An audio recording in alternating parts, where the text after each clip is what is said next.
demands that everything that comes out must be accessible. It's communication department, because the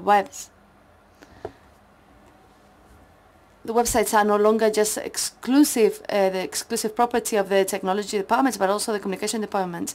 So you tell them that they have to do the content with a specific format, and they don't know how to do it. And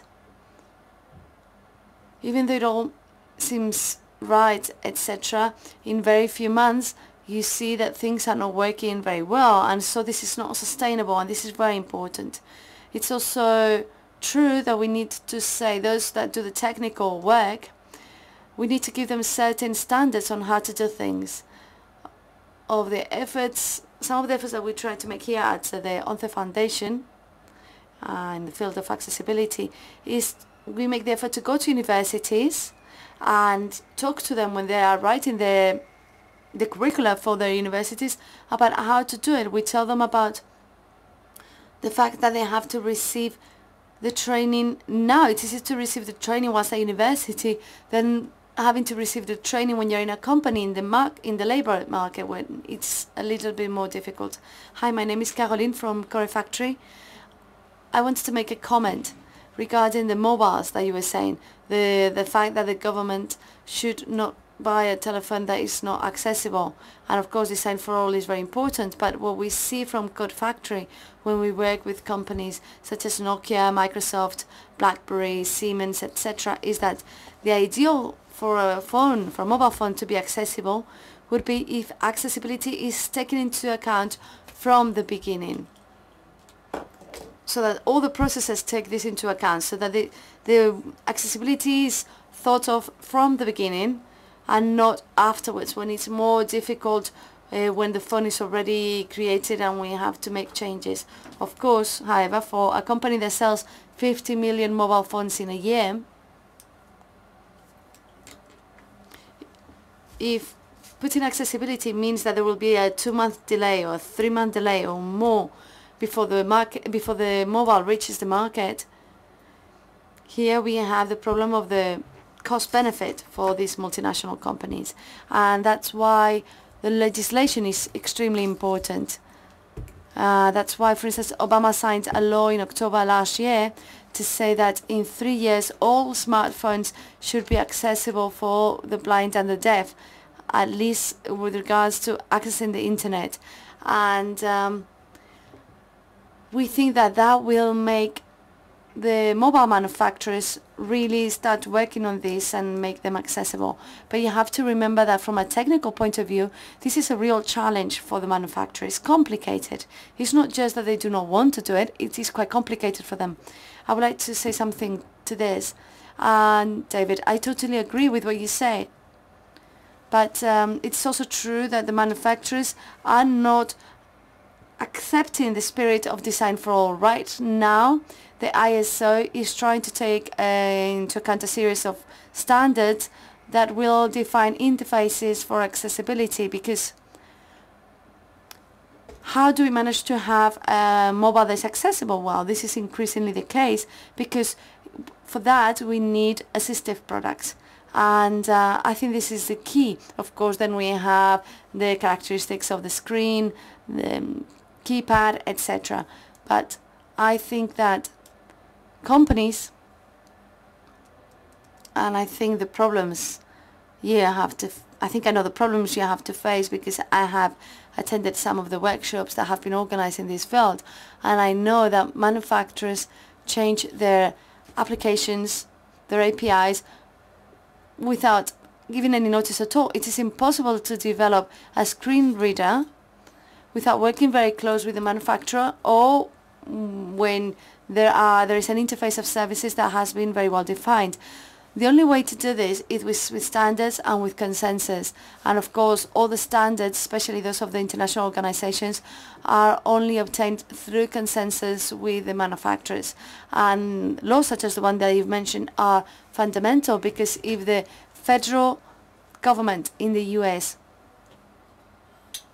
does not buy any specific, any mobile that does not abide by certain accessibility standards, I think that will make manufacturers more aware of this issue. And I would also like to take the opportunity to say something because there's not much time left, and I would like to make sure that I say this. And Daniel was mentioning this before. When going back to the accessibility of materials, I think this is key, and Valentin was saying this in his intervention. I think it's key for university lecturers to be giving training on accessibility materials, because it's very difficult to learn it on our own. We need to receive training. It should be another part of the training that us lecturers receive. Yes, I wanted to comment because I didn't mention it before when Valentin was talking about, in inverted brackets, awarding teachers and lecturers for accessibility issues. I don't think this should be the case. I think this should be an obligation by the lecturers. I don't think they should be awarded for doing it. They have to do. They should be able, and they should have to do it. Of course, I understand that. Unfortunately, sometimes the only way of doing things is to grant, to award and reward these teachers and etc. But I really don't think that that should be the path to follow. I don't think we should reward anyone for doing what they have to do. And I think that the C of ANECA stands for quality, because in Spanish quality starts with C, if I don't remember wrong. And I think that quality means to do things well, and according to the ETSI rule, and I think Alejandro worked with that, it also, quality has to do with the ethical issue of people's well-being, and I think quality for me includes that.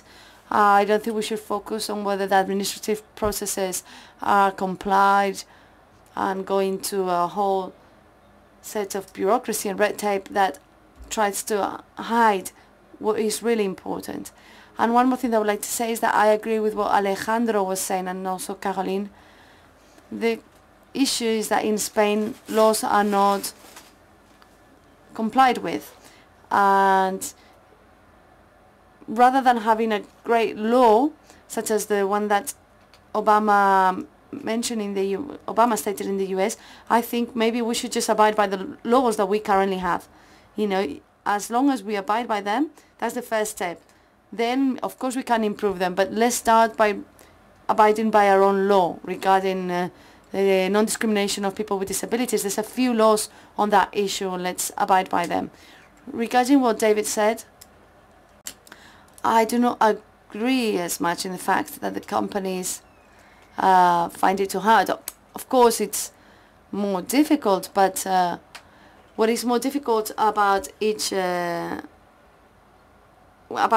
device that they bring out to the market is not accessibility. They just have to do it well from the beginning.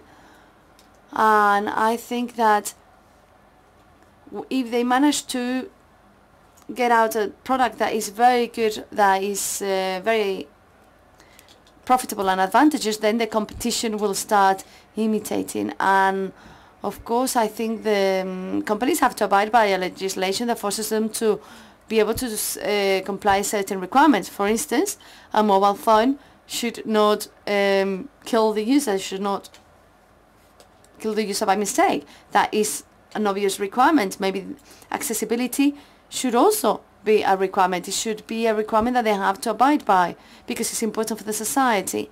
How much will it cost? Well, I think that it will be worse off for them if they decide to stay out of the market. So they'll probably decide to abide by this requirement because it'll be more profitable in the long run. It is their work. They have to do their work properly. And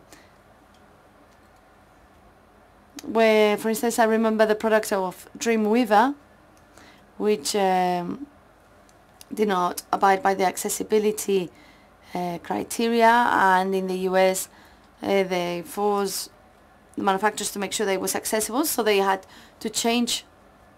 Well, I said Dreamweaver, but Macromedia was the owner of Dreamweaver, and they also were the owners of the Flash product. And regardless of how you work with Flash, it couldn't be accessible. It did not come with the necessary assistive products that were needed. And it was only a matter of months before they launched a version that was accessible for all. Before, they didn't even used to make sense to, they didn't even used to paying attention to people with disabilities, because they didn't care. But you know, thanks to legislation, they are paying attention to things like that. And I think that we have to be very demanding when we are defining